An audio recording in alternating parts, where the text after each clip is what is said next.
Hi again. Hey, John. Hi. Oh, so you introduce Pankaj? How do I pronounce the speaker's name? Pankaj. Pankaj. Okay, nice to meet you. Yeah, certainly. I can do that. Mm-hmm.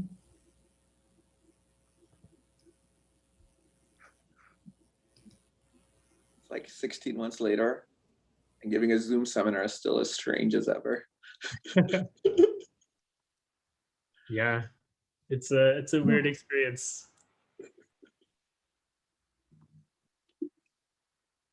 16 months. It's been a while. I mean, what is, I get the classic joke now. What really does time mean anymore? Not the good kind of relativity. So Pankaj, you're in your office now? Looks like. Yeah, I've been teaching in person since September, actually. Oh, okay. Wow. Well, hybrid. The worst, half in person and half online, delocalized. Okay. Do they record lectures and do you have to do that separately, like online and in person? Oh, it's fun. I have my laptop and like 6 things, and then move a cart around because I insist on using the Blackboard still, because I found that when I used PowerPoint, it was as hard as ever. It's too fast. I feel like PowerPoint is too fast to teach often. Yeah. Okay. It's been an adventure, It's fun.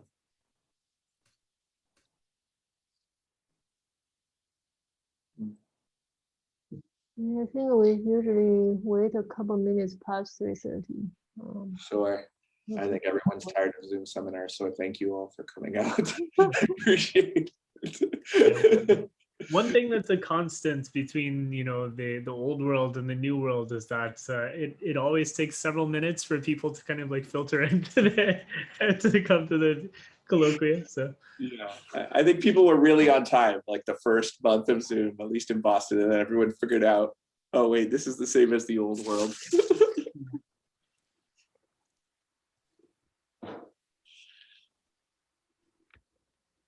Can I share my screen real quick and make sure it works? Yeah, of Yeah, course. I that's fantastic. checked it earlier, and I just want to make sure that's still true. And if I do that, you see it, right? Yeah, you do see it. Good. Okay.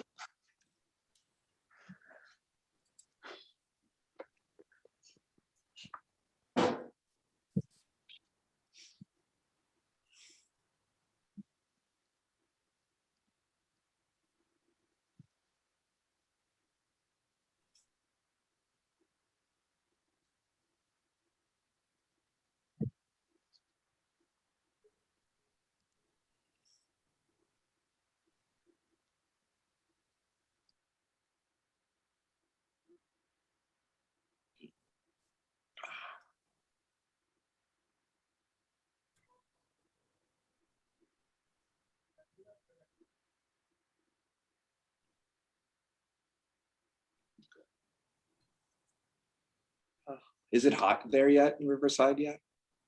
Is it like Inland Valley hot, Inland Empire hot yet? It's starting to warm up. So it's getting up to around 80 or so during the day. So we haven't gotten all the way into the oven yet, but it's coming. You can tell it's coming soon. I remember August in Riverside being really hot whenever I drove through there. Yeah. Yeah, we had some days almost 90 a couple of weeks ago, then it started to cool down again. Mm-hmm. Over 90 already. It's been over 90. No, we haven't broken 100 yet, as far as I know. That's right. Not 100 yet. Yeah. Riverside, I always associate with going to, there was like a famous punk rock club when I was in college there. So we used to drive all the way out there to go see punk shows.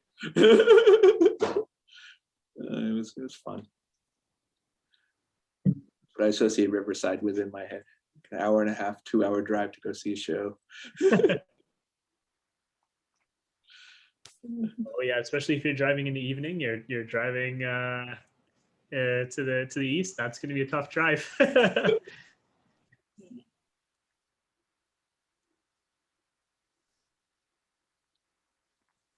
I remember being hot. It is. Mm, That has not changed. Well, I'm so chill. Well, you've experienced Boston winters, so it's Yeah. the same. I think, John, maybe we can start now because we have like 30 some people now. Yeah, let me see. Mm. Sure. I can go ahead and do the introduction then. So today we're really happy to have Pankaj Mehta for the colloquium. So he started with a degree nearby in math from Caltech, an undergraduate degree, before he got his PhD in physics from Rutgers, before going on to a postdoc with Ned Wingreen in physics at Princeton.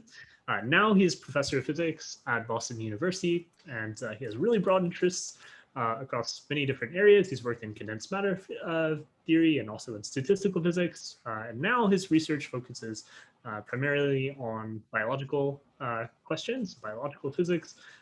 In particular, is an emphasis on ecology and also some problems in machine learning as well. So really a lot of different areas.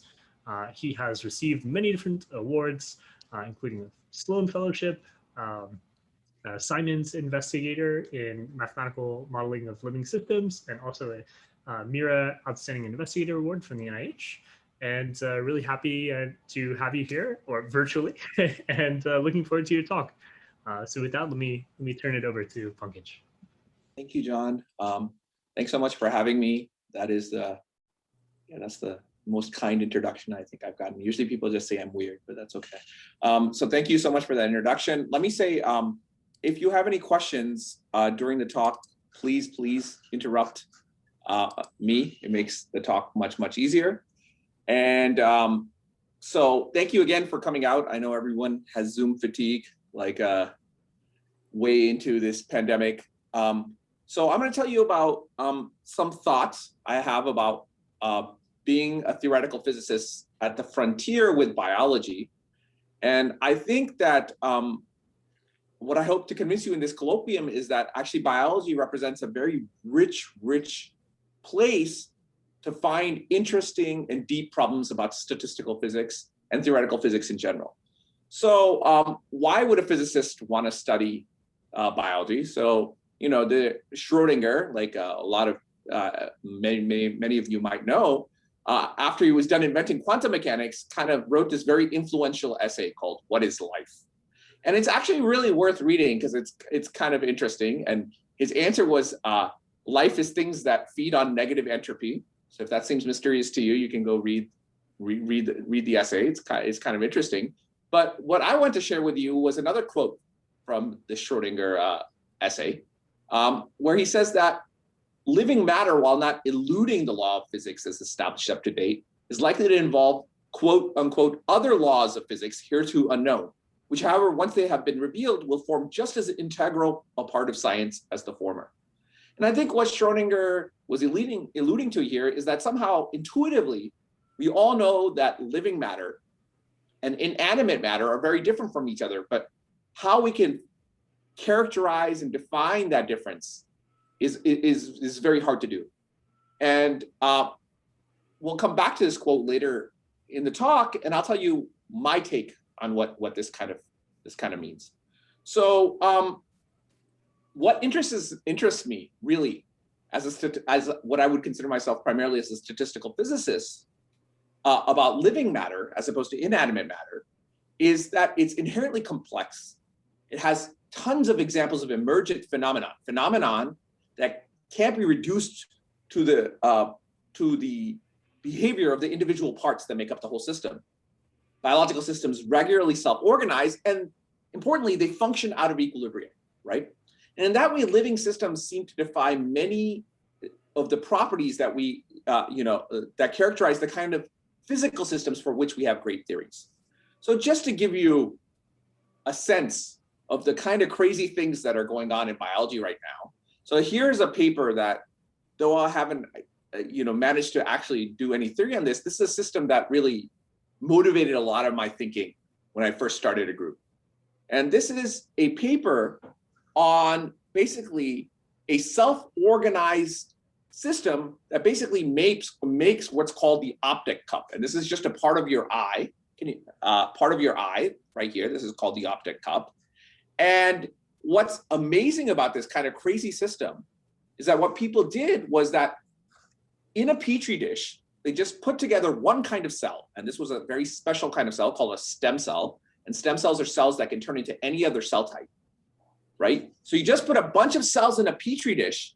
And what happens is that these things kind of self-organize into something that looks like an optic cup. So this is just like, it seems like alchemy, right? This is like biological alchemy. You put cells in a dish and they organize into an eye. The stem cells differentiate, meaning they turn into different very specific cell types, which are marked by these colors. And you kind of get this optic cup kind of self-organizing out of nothing. And I remember seeing this movie when I first started my group and thinking, wow, this is rather amazing. Because something like an eye, we always imagine as being so complicated, you could never imagine something self-organizing. So this paper comes with some kind of very beautiful movies of this process. So what they've done is they've labeled these stem cells, as they call them, these are ESCs, or embryonic stem cells, in green, and they kind of did these sections where you can watch this kind of cup form in real time in 3D. So this is kind of like, one view of this thing forming. And now what they're going to do, you're going to see is a different view of this thing, where here you have kind of normal dark field. So you can see kind of, this is the eye that's going to form over here. And this is the same green cells from a different 2D section. So this is kind of your eyeball. This is the back of your eyeball. And what's amazing about this is kind of reproducible. So here's another example of this thing. So you just put one cell in a petri dish and they get you something that looks like basically a primitive eyeball. And so, how can something like this happen, right? And it seems like since we've taken out a lot of the complexity of biological systems, all the signals, all these things, and these are just cells and they self-organize, it seems like the kind of thing that physics might be able to tell us something about, right? And so what we wanted to understand is, how can we take data like this, which is largely qualitative, and combine it with new kinds of quantitative measurements in biology to try to see if we can make kind of physical or statistical mechanics theory that can explain a lot of things. And the reason I think this is a good time in general to be working on this is because there's actually an experimental revolution happening in biology over the last, I would say, especially in the last 2 decades, because of the emergence of fluorescent proteins that allow you to visualize things very well, and because of DNA sequencing technology that allows you to, catalog DNA on an amazing scale. Biology has become quantitative in a way that was impossible to even imagine just 2 decades ago.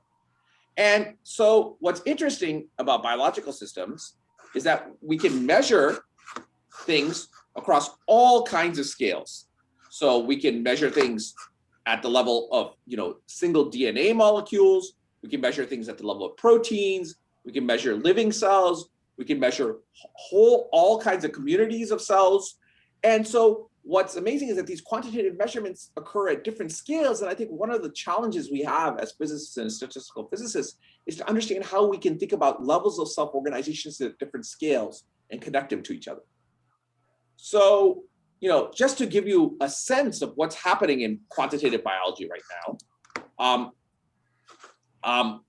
So here is a recent experiment just last year where people took this kind of little tiny sea creature called the hydra, which you see on the lower left here. For some reason, my mouse is not showing up anymore, so I don't know how to power up. Let me see if I can find my mouse again. Sorry. Oh, okay, my mouse doesn't want to show up, but that's okay. This hydra, and what it is it's like kind of, has a few hundred cells in it. What people have been able to do is go and measure the expression level, meaning how much of every protein is being made whether a piece of DNA is accessible or not accessible, and watch this kind of organism develop through time. And they basically measure the expression or the measure how many 20,000 genes and whether they're turned on or off or how much protein they're making for 50,000 cells through time, right? So these are these kind of like massive kind of experiments people are doing where you're getting quantitative data at multiple scales and watching a whole system self-organize, right? And what's interesting, of course, is that this kind of data, while it's becoming abundant, is becoming more and more abundant, was impossible to imagine just like 5-6 years ago. So this is one example from stem cells. Another thing you can think about is that people have now the ability to go and measure communities of bacteria and microbes all across environments. And so there's these kind of very large scale projects that people are doing where they'll go on your body, go see what bacteria live on it, and do it for thousands of individuals all at once. Or they'll go to lots and lots of different places on the earth and go measure every bacteria that lives in these communities. And so you're getting these kind of quantitative measurements across a wide variety of systems and making these giant catalogs. And in fact, I would say the primary tendency, one of the big tendencies in the biological community is that now that we can go and do all these quantitative measurements is to make giant atlases and catalogs. So for example, there's a huge project now to make something called a human cell atlas, where they go measure everything about every human cell type that ever exists. And they're going to do this at the single cell level with the most precise tools. Then there is this kind of other project that I'm telling you about, the Earth Microbiome Project, where they want to measure every single bacterial community on Earth in all kinds of different environments and catalog which bacteria live where. Then, there's other things at the level of in neuroscience where people want to make what they call Google Maps for the mouse brain, where they kind of really try to figure out what's connected to what, how can we map out what gene is turned on where, what neuron connects to what. And so this kind of quantitative measurements, right, are allowing people to measure in an unprecedented way. And now they're building these giant atlases and these kind of humongous catalogs of quantitative data. So of course, while this is really impressive and, and nothing to laugh at, as a physicist, one feels a little bit like this might not be enough. Because even though we're building these giant catalogs and building these humongous quantitative taxonomies, it's not at all clear how to organize this data into what a physicist would recognize as a theory. And so it's not just physicists that feel this way. So Sidney Brenner, who is a Nobel Prize winning biologist, he was one of the central people in developmental biology, has these kind of series of essays he was writing right before he died at about a decade ago, I guess now. And this quote from one of these this essay, it's a one-page essay. It's well worth reading if you have anything to do with biology and the limitations of technology. Has this kind of very provocative and I think physics-inspired quote, which says, "Technology gives us the tools to analyze organisms at all scales, but we're drowning in a sea of data and thirsting for some theoretical framework with which to understand it. Although many believe that more is better, history tells us least is best. We need theory and a firm grasp on the nature of objects we study to predict the rest." And again, this is kind of one of the greats of biology, saying even though we have all this technology and all this quantitative measurement, we don't really have a synthesis of all this and a way to organize this, or even a way of beginning to organize this. And I think the state in biology, to a large degree, can be summarized in this parable from Borges, Luis Borges, who's arguably the greatest short story writer ever. But he has this kind of one paragraph short story called "On Exactitude in Science." So this is the whole story, and it's basically a parable about why a theory or science can't just be reproducing everything and measuring it and just cataloging it. And I'm not going to read the whole thing. Maybe I will read the whole thing for you because that's what they tell me. If you put a quote on, you have to read it in a talk. So here we go. So it's called "On Exactitude in Science." In that empire, the art of cartography attained such perfection that the map of a single province occupied the entirety of a city, and the map of the empire, the entirety of a province. In time, those unconscionable maps no longer satisfied, and the Cartographers Guild struck a map of the empire whose size was that of the empire, and which coincided point for point with it. The following generations, who were not so fond of the study of cartography as their forebears had been, saw that the vast map was useless, and not without some pitilessness was it that they delivered it upon the inclemencies of the sun and winters. In the desert of the West, still today, there are tattered ruins of that map, inhabited by animals and beggars. In all the land, there is no relic of the disciplines of geography. And again, I really like this short story because it basically tells you that what we need is not just a catalog, we need to synthesize. And as usual, fiction somehow makes this kind of problem in many ways much clearer than even thinking about it in terms of science. So given all this quantitative data, I think it's pretty clear that we need kind of theoretical physics kind of approach that at least attempts to synthesize it. And of course, it's a very difficult problem. This is probably a program that's going to be carrying on for 300 years, I would argue, and a very productive one. And I'm going to tell you my opinions on what I've learned from doing this for about 15 years after, starting off in very mathematical conformal field theory, working my way through, a lot of theoretical physics. And I think, what I want to convince you is that theory in biology is going to be a little bit different from from the kind of idea, and we'll exploit different ideas from what we usually think about in many of the ideas that have been so successful in 20th century theoretical physics. So the pillars of modern theoretical physics, at least large segments of modern theoretical physics, are three things, I would say. The first thing that has served theoretical physics so well is the idea of symmetry. So we know that, as we add more and more symmetry, the history of 20th century theoretical physics, and to some extent experimental physics, has been the idea that we can exploit symmetry. And as we increase, say, the energies, or we increase things, we get more and more symmetric things. And so this is true in condensed matter physics, where, things like symmetry groups of lattices have played an important role, but it's also true in high energy physics, where this is, something about Gell-Mann's eightfold way, and the important role that gauge theory has played in physics. The other thing that's been a central pillar of theoretical physics is the idea of forces and energy functions. When we start with a physics problem, the first thing we ask is, what is the Hamiltonian? What is the free energy? What are the things that's going to be minimized? And what's interesting about biological systems is, of course, things like symmetry, forces, and energy functionals.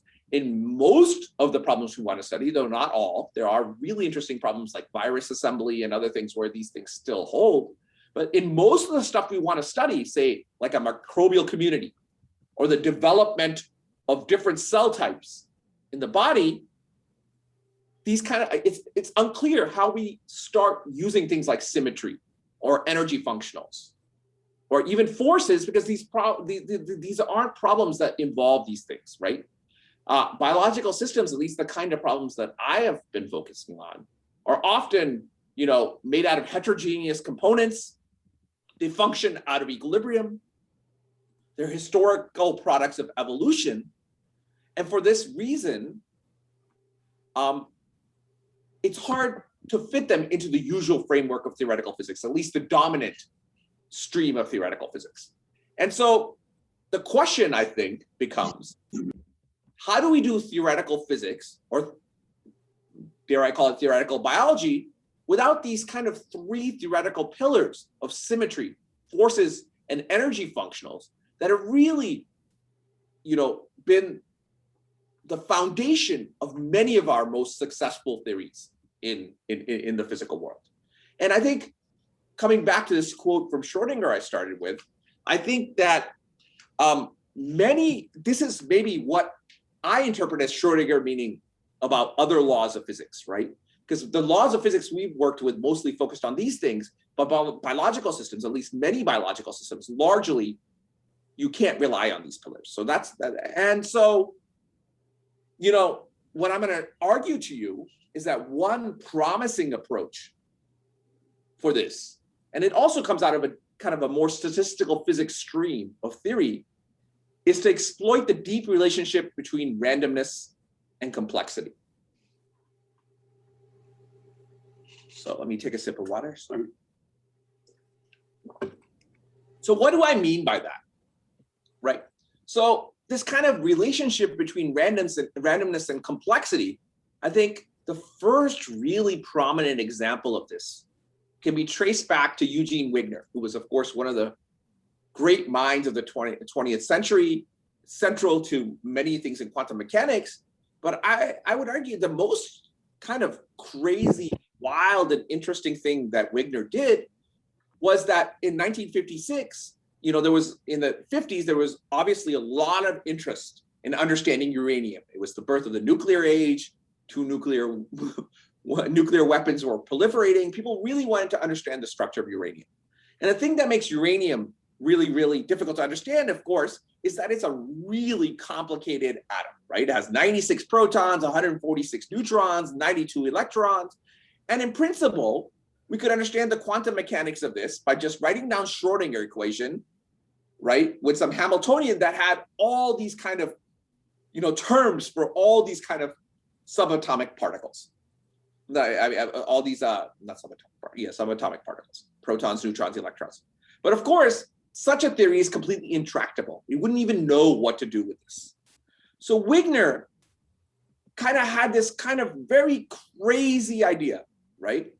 His idea was that if something is completely complicated enough, we don't have to model all its details. At least some of the properties of uranium should be understandable if we just replace this Hamiltonian by a random matrix, and in particular, a random symmetric matrix. What he said was, let's just take a random matrix that's symmetric, whose entries are just random numbers. And what he argued and showed was that some of the properties of uranium were indistinguishable from this completely random system. And so again, Wigner basically instituted this idea that I could replace a very complicated thing by a appropriately chosen random thing. And the reason he did that is that we know that the Schrodinger equation, what's really important are the eigenvalues of the Schrodinger equation, because the eigenvalues correspond to the energies. And what really happens is that as a system becomes more and more complicated enough, we realize that the eigenvalues, the statistical properties of these eigenvalues, show what we now call universality, meaning even if I have many different realizations of random matrices, as the matrices get large enough, or the system they're representing gets complex enough, you basically can't tell the difference between different realizations. So here on this slide, I've shown you realization 1, where I have 10 by 10 matrices. As you can see, the red, the blue, and the green look pretty different from each other, depending on exactly how I sample my random numbers. You get different eigenvalues. As I get to 100 by 100 matrices, again, they're starting to look more similar, but there's a difference. For example, this realization 3 green has this big dip in the density. But as I get to 1,000 by 1,000 matrix, basically these things converge to a universal distribution, which we now call the Wigner Semicircle Law. And what Wigner showed is that by replacing uranium by this kind of random matrix, you could explain these kind of very interesting experiments, these scattering experiments, where you scattered things at the uranium nucleus at different energies, and you kind of got these resonant peaks that you can see on the top figure up here. And these resonant peaks correspond to the different energy levels of uranium, and the level spacing between these kind of peaks, which is basically the distance between the peaks, he showed followed a universal distribution, which we now call the Wigner surmise. So you see experimental data on the bottom, this kind of histogram, you see this universal thing, and this universal curve is basically a curve that you get from just considering a random symmetric matrix. And so in this way, Wigner kind of pulled this magic trick where he said, if something is complicated enough, I can replace it with something random. And the important point is that because we know that the eigenvalues have to be real, this matrix can't be just any random matrix, it has to be a symmetric random matrix. And so, this basically started an interesting kind of idea that is alive and well in physics, but it was always kind of, I would argue, below the surface of mainstream thinking, which is that the properties of complex systems should be well described by appropriately chosen random systems. And the caveat that I would like to add that maybe is not so emphasized is that we have to account for physical constraints. So how do you put the physics in? Well, the physics is put in by putting in appropriate constraints on how I draw these random systems. In the case of quantum mechanics, we know the Hamiltonian has to be symmetric. So the constraint was that the random matrix should be a symmetric matrix. So this kind of idea, as I said, has been hiding in certain, branches of more statistical physics oriented, statistical in certain branches of statistical physics. So a prominent example of this is in soft matter physics is the theory of jamming. And the idea of jamming is that imagine I have a material, like a granular material, like a pack of M&Ms. I know if that they're at low density, it basically, this whole thing is kind of going to move like a fluid. But as I increase the rigidity, density, this kind of granular material will go from being kind of a liquid to being what they call jammed. So it's going to behave like a rigid substance. And there's basically a phase transition called the jamming transition that basically tells you when you go from being a liquid to when you go to behaving like a solid, where things become rigid. And here again, you could treat these things over the last 3 decades, it's become maybe 2 decades, it's become clear that jamming is really a phenomenon about random things where I have to put in constraints. And the constraints here that are easy to visualize and understand, it's that if I have 2 kind of bubbles next to each other, the spheres must touch and not be able to move. The constraints here are literally physical constraints in 2-dimensional space. And there's some very nice experiments people have done with liquid droplets and other things like that, basically testing all these ideas.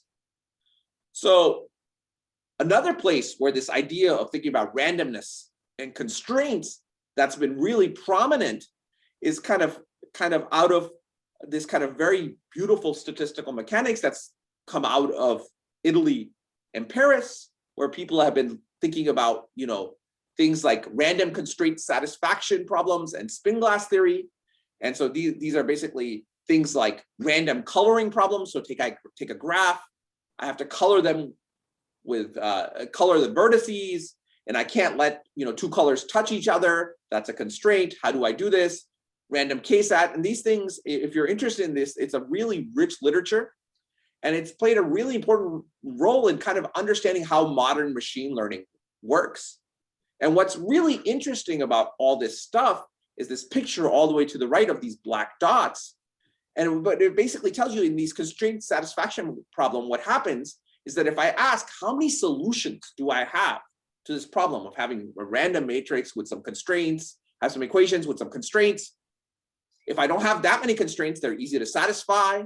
But what happens is as I start adding more and more constraints, the solution space starts breaking up into smaller and smaller clusters, which is this kind of black thing, so the disjoint solutions, until it finally disappears. And this kind of basic paradigm of constraint satisfaction and spin glass theory actually represents a kind of interesting framework for trying to understand how we can map complex systems, in particular complex biological systems, to random systems.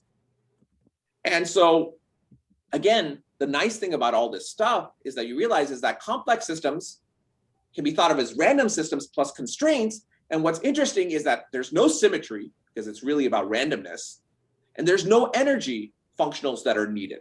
And in fact, the mathematics of this can be thought of, and I'm not going to talk any more about it, as the intersection of random constraint surfaces. So in the end, a lot of different biological and physical phenomenon can be thought of as just asking whether a set of equations like this that are constraints, they can be equality constraints, they can be inequality constraints, whether they have a solution and when they have a solution. And what's interesting about this for the technical aficionados, again, I'm not going to go into it, is that these things turn out to be closely related to random matrix theory when you draw these constraints from some appropriate random distribution. And lots of interesting things happens. And actually, there's a really interesting branch of mathematical physics that I think is very underexplored and just starting to emerge, which is thinking about these kind of problems. But that's not the focus of my colloquium. I feel like part of the job of a colloquium is to tell students about problems they might not otherwise hear about. So that's why I took you on this digression. But what I want to convince you for the last 20 minutes of my talk, that this basic idea that complexity is the same as randomness may also allow us to say something interesting and non-trivial about biological systems. So for the next 20 minutes, I'm going to give you two examples where I'm going to show you that that at least thinking about the properties of some complex biological systems can also be explained by basically treating them as random systems. And what's really important is that you must account for the constraints that the biology and the physics puts on these systems. So the first example I'm going to tell you about is this example of cellular identity and gene networks as random dynamical systems. And so what's really interesting and this was done with my former student, Alex Lang, is when I started this almost, a decade ago now. And Alex is now like, I don't know, he's very high up in a self-driving car company, which is very far away from biology, but I think the money and the hours were better there. And it's also an interesting problem. But the basic idea of this this problem was that we now know that every cell in your body has this exact same DNA, so that they're genetically identical. It's mostly true, except for a few immune cells, but we won't talk about that. So every cell in your body is genetically identical, but we know that they all look very different from each other. A muscle cell doesn't look like a neuron, doesn't look like a heart cell, doesn't look like a cardiomyocyte. And here, what I've shown you is just the blood lineage. Even in the blood lineage, we know there's many different kinds of blood cells. With COVID, you might have heard about all these kind of like white blood cells, different kinds. You might have read about them in the news, but they're all genetically identical, but they are very different from each other. And the question is, how does that happen? How do you have something that has the same DNA, but turns into many different cell types? And so what's interesting about all this and what makes this, again, so fascinating and tractable is that in the old days, we know that the way development proceeded, the way you made new cell types, is that you started off with kind of stem cells, which are cell types that have the potential to turn into other cell fates, like more specialized cell types, like HSC here stands for homeopoietic stem cells. And what people thought happened is that you start off as a stem cell, and then you develop into these kind of like, blood cells or T cells or B cells, these more specialized cell types, but you can never go back. Once you develop, you're never going to become a stem cell again. And what's really interesting is over the last 15 to 16 years, it's become clear that's not true. Actually, cell fate is much more fluid than we thought. And this was basically demonstrated most dramatically by these kind of experiments by Yamanaka in 2006, where he showed that you could take a skin cell, turn on the expression of 4 genes. So you just turn on 4 genes that are normally off.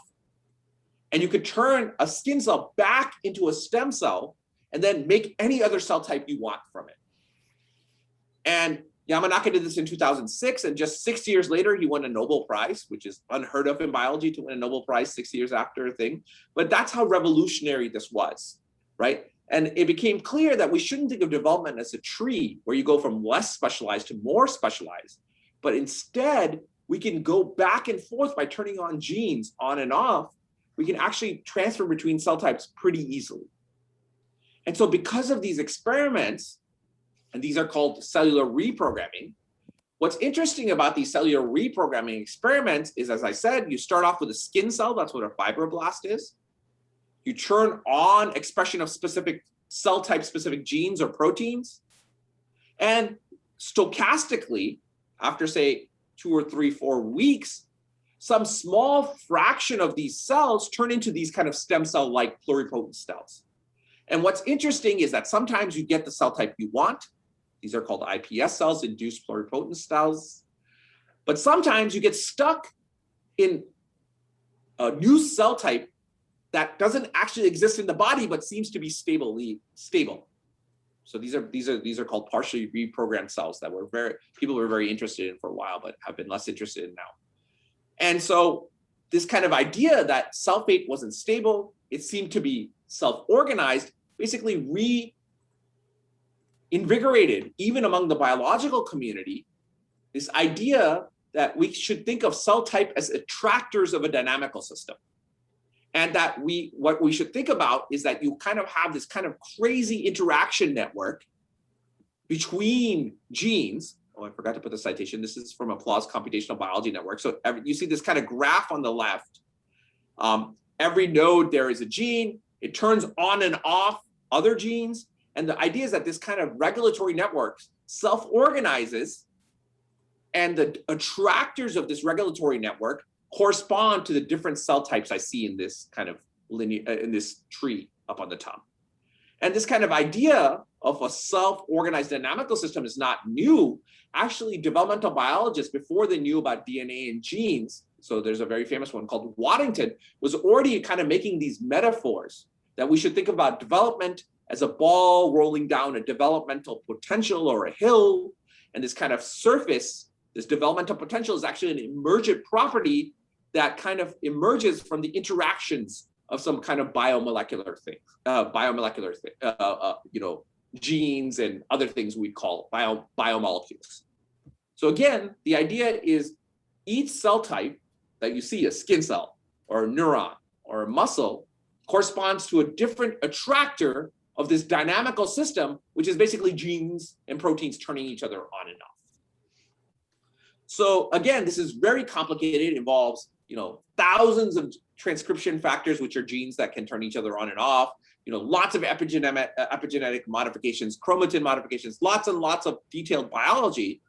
But what we're going to do is we're going to take this kind of approach that Wigner suggested, right? Just like this kind of complicated network is so complicated that we have no hope of really knowing everything.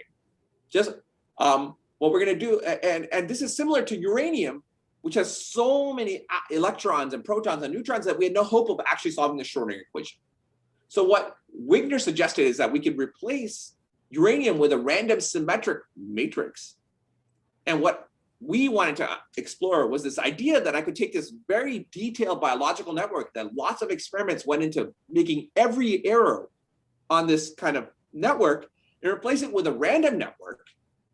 And just like before, we had this constraint that this matrix had to be symmetric, the constraint that we're going to impose that the attractors of our random network corresponded to the known cell types. So one attractor is a neuron, one attractor is a muscle type, and so on. And so the basic idea was to model gene interactions as a random network, and the attractors of the dynamics are precisely the specific cell gene expression profiles or epigenetic profiles for the more experts, HK34, HK27. If those words don't mean anything to you, it doesn't matter. They're just specific things we can measure. And the idea was that we could go out and measure these things. So, you kind of have this kind of heat map I have on the left, which is that each of the columns corresponds to a different cell type. Each of the rows corresponds to the expression level of a gene. And what we did is that we then binarized this thing for reasons I can explain to you, but it basically has to do with whether a gene is on or off at the epigenetic level. And then we could basically build a dynamical system, in this case, an Ising model-like thing, where we specified that these are the attractors, right? And this, for those of you who are experts, this was a generalization of Hoffield's construction for memory attractors, but it looks like statistical physics now, where I've chosen the couplings between the genes, Jij, in a very specific way, so I know what the zero energy attractors are. And so this is, again, very much like Wigner. The only thing I know is what the attractors are. I'm ignorant about everything else, so make everything else random. And what's interesting about this very dumb approach is that we were able to really explain a lot of biological data. One of the things we know is that this reprogramming is stochastic. So any stochastic thing between two basins has to be dominated by what's called an optimal path. It's the equivalent of the WKB approximation in quantum mechanics, or the instanton in field theory. And we could basically run simulations for random networks. We could compare those and these kind of and compare those to real data, which is shown on the right. And so because I have an optimal path, I have a reaction coordinate that tells me how far along I am along the optimal path. And indeed, the energy seems to go up and down. We could use this kind of random network to actually predict what genes you should turn on to reprogram to stuff. So we made some predictions, and there were experiments done after we made the predictions, so it was really out of sample. We could explain why you get these kind of partially reprogrammed cells, which are kind of attractors that seem to appear when you do an experiment but don't agree in your body. And the basic idea was that because I have a random network, I have a high level of frustration. In high dimensions, when I have frustration, I'm going to get spurious attractors. And these spurious attractors are attractors that the random network will have, even though I don't want it to have it there. They're inevitable. And the idea is that these spurious attractors have a very specific kind of profile. And we went and checked the experiments, and at least we couldn't say with 100% certainty, but the profile of these kind of spurious attractors was consistent with what a theory based on entirely random networks would predict. So we were pretty happy with that. And again, we can't predict everything. If you tell me, I need to know some detailed biological prediction, I couldn't do that. Just like Wigner couldn't tell you everything about a uranium atom. But there are certain universal properties we seem to be able to predict just by making a similar assumption to Wigner.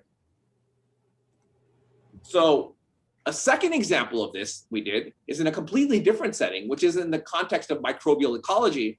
And this is more recent work with all the people that I've shown you here.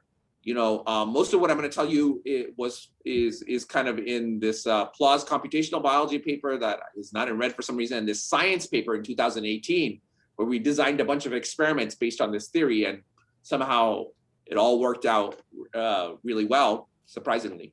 So let me tell you what the problem was.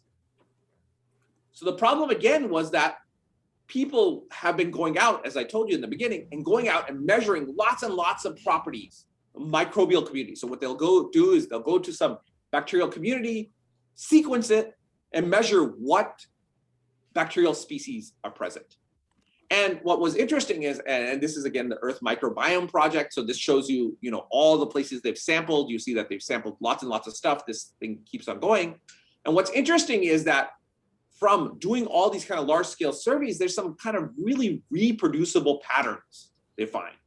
So for example, this paper that they published after doing like a decade of work, one of the patterns they were really excited about is this kind of idea of nestedness. So what they did is that they kind of took every community they had measured, and they and each column in this bottom graph here. I don't understand why my mouse isn't working. It's kind of funny. I need my mouse for this slide, so I'm gonna not be in presenter. You can see my presenter view. Is that every column here is a different community, and every row here is a different species. It's really a different phyla, but it doesn't matter. You can think of it as a different species. And what they found was this kind of nested structure, which is that the species that are, so you can see that these communities are sorted by richness, meaning how many different species live there. So these communities over here have lots of species that live in them. These communities over here have very few species that live in them. That's why they're grouped over here. And what you can see is that the species that live in the not diverse communities are a subset of the species that live in the diverse communities. So they were very excited about this pattern. This was the most prominent pattern they found in this survey. There's many, many others that I can show you, just because it's a colloquium, I don't want to show you, but there's a list of like 30 or 40 patterns they found in this kind of survey data, and they were really excited about it.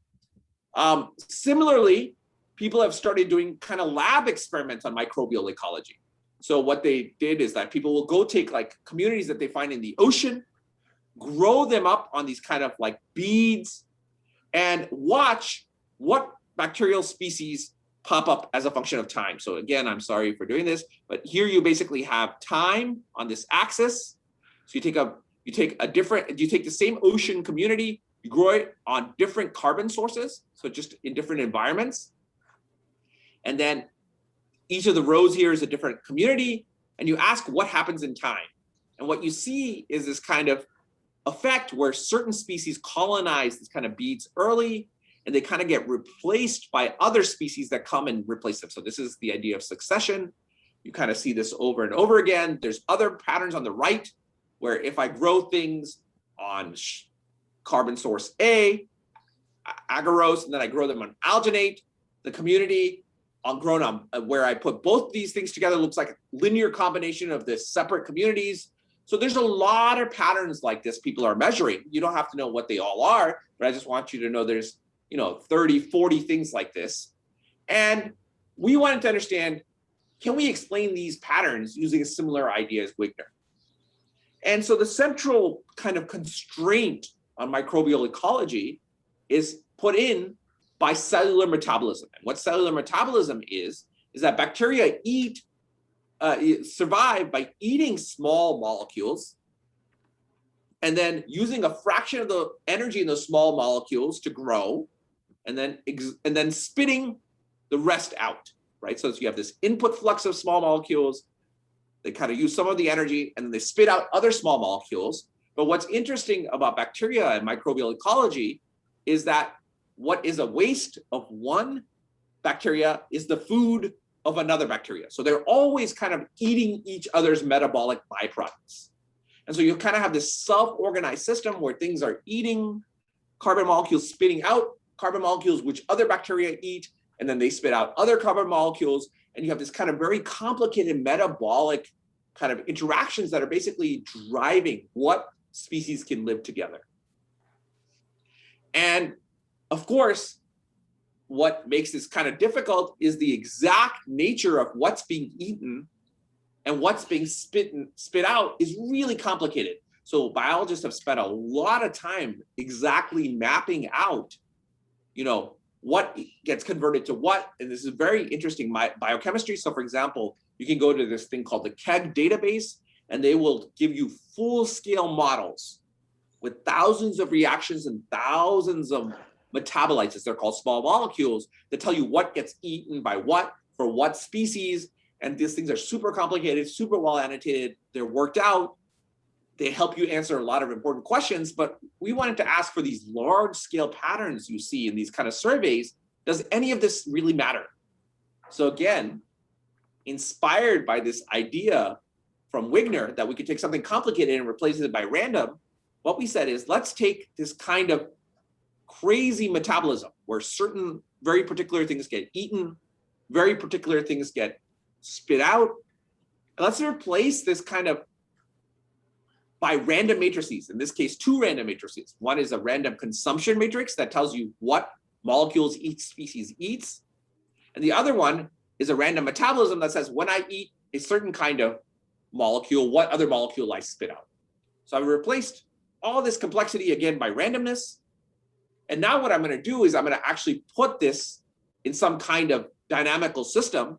And the constraints, again, are that, I know my community that I see over a long time is at steady state.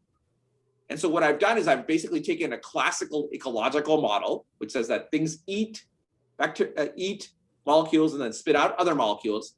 But what they exactly eat and what they exactly spit out is replaced by random matrices. And what's interesting is, of course, I can put in different amounts of structure into these random matrices. So, I can have different families of kind of molecules, sugar, carboxylic acids. I can put put different amounts of structure into what species eat. That could reflect taxonomy. But basically, they're random matrices with different amounts of structure. And what's amazing is this kind of very dumb model where, again, I've traded in complexity for randomness and constraints, actually reproduce most of these large-scale patterns. I was wondering if you. So this is, this Nestedness pattern I showed you. These are basically the kind of patterns I showed you in these kind of lab experiments. And so it's kind of amazing that this kind of very dumb thing can reproduce almost all this kind of thing. And again, this is something that Wigner taught us in the context of uranium. And I kind of think it's kind of really interesting because it allows us to understand what is universal in our biological measurements and what isn't universal. So there's one's the main matter. All right. Meter panel, one EV supposed to be meter muted. panel, and one like warning is all in the surface by more. So all right.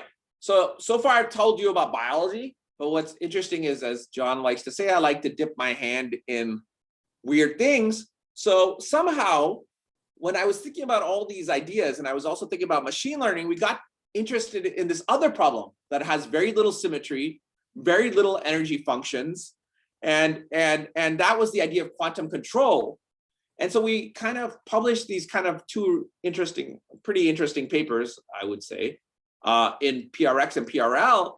And the problem that I wanted to study was the idea was that, inspired by quantum computing, imagine I want to prepare a complicated quantum system in a given state, right? And so the goal is, given some constraints, i.e. the amount of time I have to, prepare the state, and a Hamiltonian, a time-dependent Hamiltonian, I want to maximize the overlap to a target state. So the idea again is, sorry, my slides are not working, is to basically control, say, with a magnetic field or time-dependent magnetic field, I want to prepare a very complicated system in a given quantum state. And again, there's no energy functional because this is out of equilibrium quantum dynamics.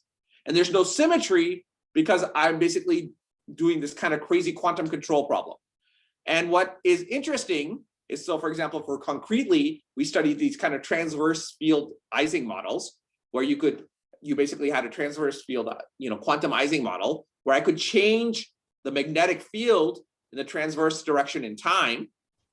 And for simplicity, you can consider something like bang-bang protocols, which are like things where I change the magnetic field between two directions. And I asked, how hard is it to prepare this quantum system in a given state? And it turns out that, if I do this appropriately, right, what I can do is I can ask, how hard is it? And this kind of turns into an energy problem, and I'll skip all this stuff. It's not really important. But what was surprising to us is these kind of, we could understand the result of how hard it was to prepare this kind of quantum state as something very similar to the same kind of randomness plus constraint satisfaction problem.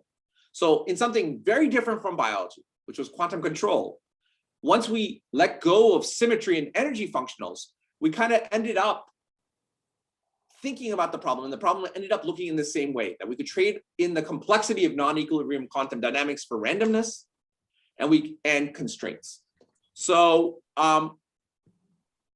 that's basically what I wanted to say, and thank you for listening. So I hope I've convinced you that biological physics is kind of an interesting place to do theory. And I think the reason it's an interesting place to do theory is because many of the theoretical crutches we rely on, symmetry, forces, energy functionals, are no longer there. But we know there's universal things in biology. And the question really becomes how we find them out. And maybe one promising approach for this to identify these universal principles in biology is to kind of trade in complexity for randomness and then ask what happens. And so thank you for listening. I know everyone's tired on Zoom. This is my favorite XKCD cartoon about being an interdisciplinary physicist. And a lot of people gave me money to think about these crazy ideas: the NIH, the Simons Foundation, the Sloan Foundation, the Moore Foundation, and the Research Corporation. And I'm really grateful that they did. So thank you.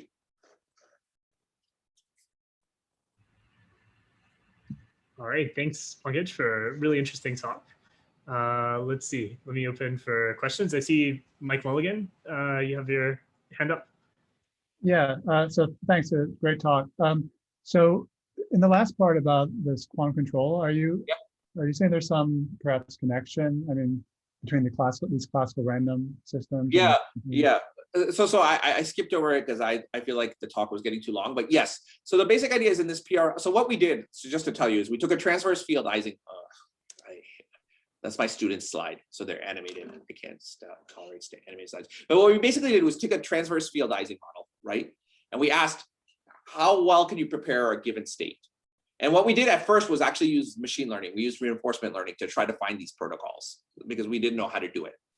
And it turns out that the protocols actually that work have a nice geometric meaning, but also fall into certain kinds of clusters of solutions. So if you ask what kind of protocols give you good fidelities, they actually cluster in the space of protocols. Because once I have bang protocols like this, every protocol is basically defined by a vector like this 1, 0, 0, 0, 1, because the field is either up or the field is down for a given time interval.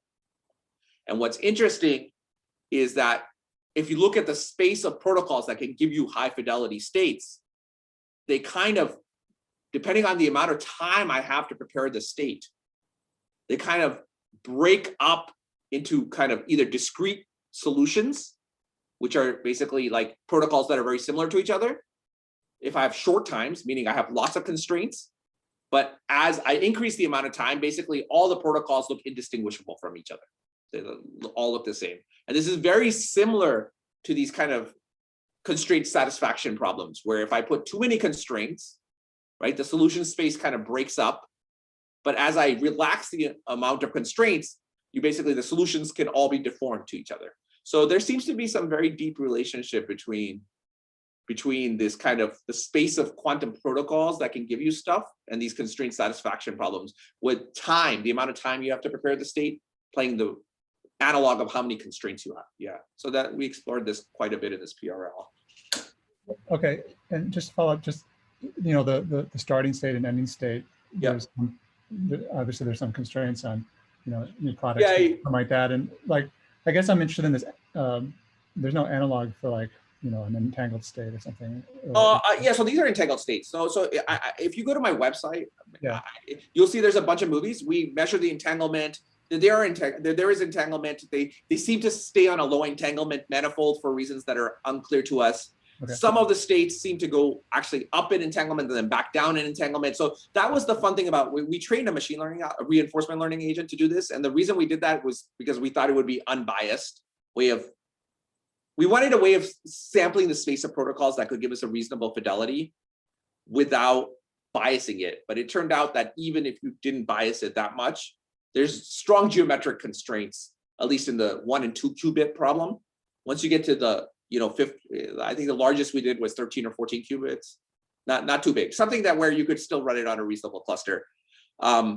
There, it was much harder to see. But in 1 and 2 qubit problems, there's strong geometric constraints that I didn't talk about here. So this is really something that's true in the many qubit problem.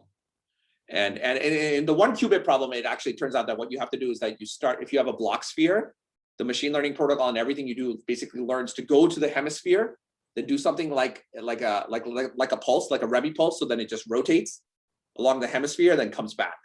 And it's kind of wild that, like, you know, we were really impressed that the machine learning protocol figured out how to do that, even though it didn't know that we were solving a quantum problem. So it learns to do an NMR kind of thing, like, you know, and so there's ways to interpret the protocols that are kind of interesting. So they're fun papers. They're fun. I maybe I like them more because they're like outside what I normally do. So and I got to talk with my friends Anatoly and Dries and one of my students Alex and Marin. They're the ones who, whatever. I was a overglorified spectator, but it was fun. Okay, thanks. Yeah.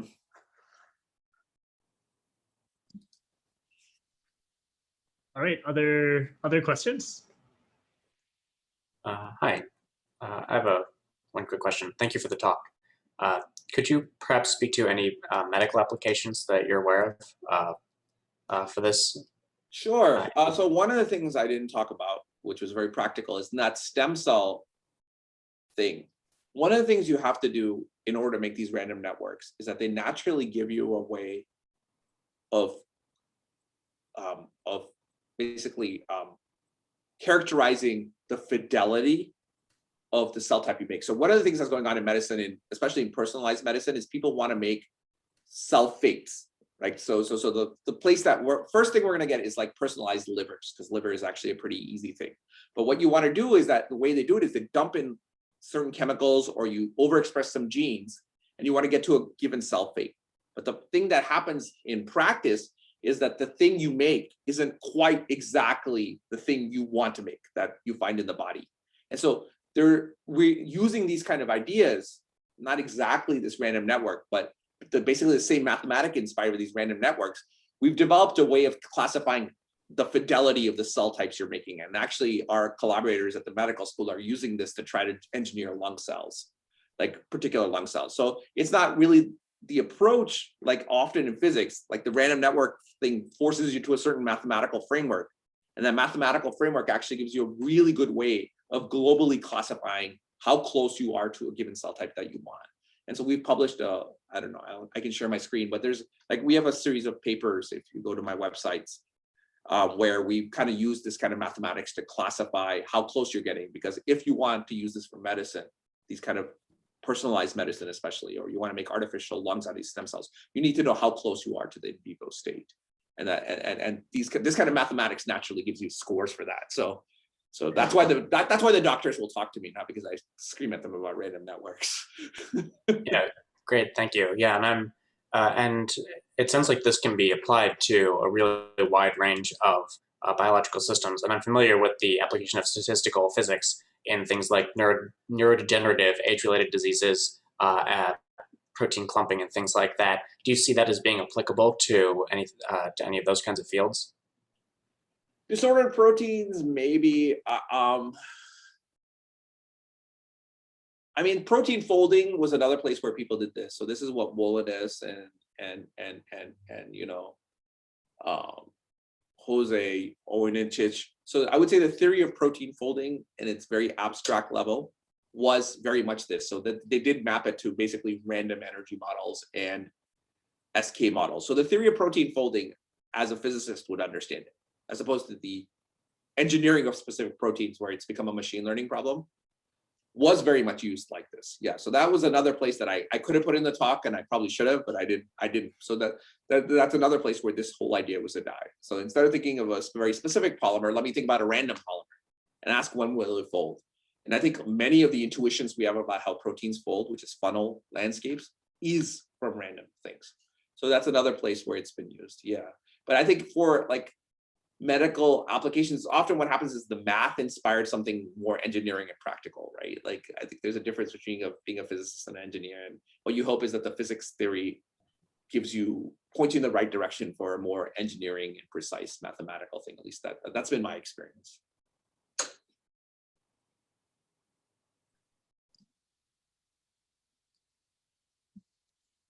Okay, any other questions? If not, maybe I have one last question. I was wondering sort of how far you can push this random network model of the gene interactions. So could you do things, for example, like let's say we were to look at related organisms, and they may have similar cell types but not exactly identical ones. Can you figure out sort of how similar these network of cell types might look if you introduce perturbations or things like that? I don't know. Yeah. So when I said this to Sharad, do you know Sharad at Harvard? He told me that the golden thing is to predict cell types that I don't have and predict their existence. I don't know. I don't know how far we can push it. I can just tell you that we were surprised. I wrote the model because I heard about Waddington. We wrote the model because I kept hearing about Waddington's landscape, and I didn't think it was possible to build a Waddington's landscape that worked at all. So the model came out of me basically not believing it could work.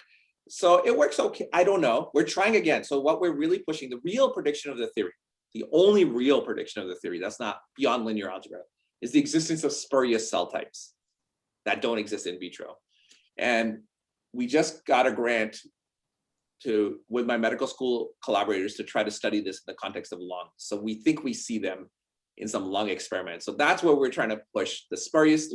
If the model is correct, there's no way to avoid these spurious, basically cell types that exist, that can exist but don't actually exist in the body. And the spectrum, what those look like, has a very specific form. They're going to look like mixtures of existing cell types. And that's the real check of the model. And if that's true, then I think you can push it quite far. But we're still working on that. Basically, we built all these models with bulk RNA-seq, and the technology all changed to single cell RNA-seq. Right. And so no one will take us seriously. So we're in the process of rebuilding all these models to work with a different, well, you know how it works, with a different data type.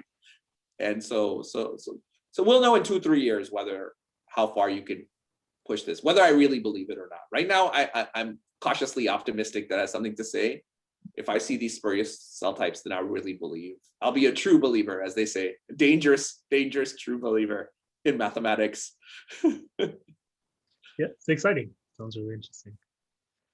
All right, so if there are no other questions, then let us virtually thank Pankaj again for a really great talk. And yeah, it was good to have you virtually here. Thank you so much for having me. I appreciate you coming out to Zoom. I know you guys are in your 3rd quarter and everyone's bored, but thank you so much for coming. I appreciate it. Bye. Thanks for having me, John. Yep. Thanks. Take care, everyone. Thank you.